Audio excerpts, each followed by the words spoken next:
This reading comes from page 51 of The Mistress of Nothing by me, Kate Pullinger. One morning I entered my lady's room and found her already up. We had adopted the Egyptian custom of rising before dawn long since. This morning she had dressed already.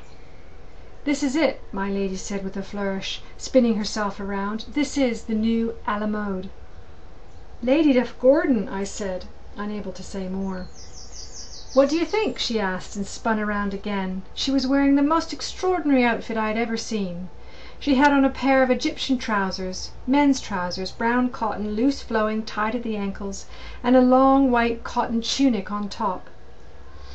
A man's tunic, plain, and sandals on her bare feet. That was it. I couldn't think what to say. "Come on, Sally, how do I look?" I had to say something.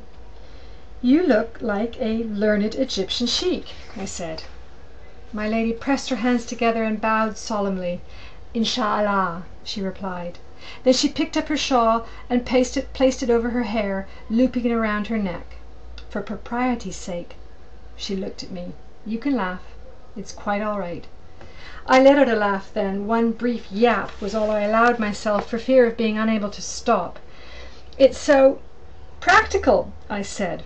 We'd given up our stockings and underskirts while we travelled up the Nile, but it would never have occurred to me to go any further, no matter how high the temperature rose.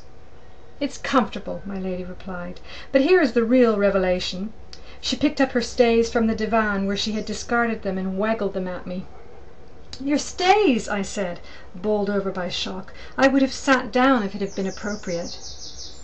My lady opened her travelling trunk, threw the heavy-boned garment down into it, and slammed the lid shut.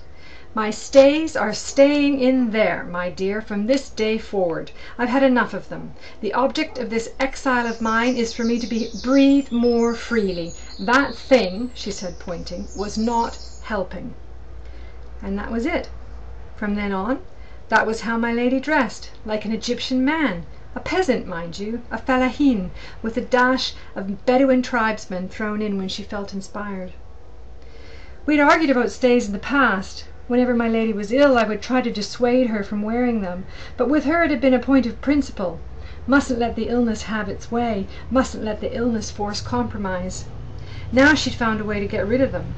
"I've journeyed this far," she said to me, "and I'm not dead yet, and the time has come for me to wear whatever I wish. Don't you agree, my dear Sally?" That moment marked a change in my life, a change more profound than a new wardrobe, however wild. My lady cast off her English clothes, and it was as though in that moment our relationship shifted as well, in some unspoken, unpredicted way. I was not her equal.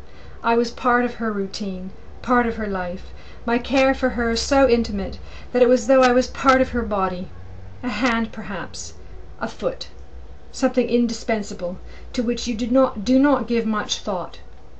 But from that moment on, hence, things shifted between us, and life changed.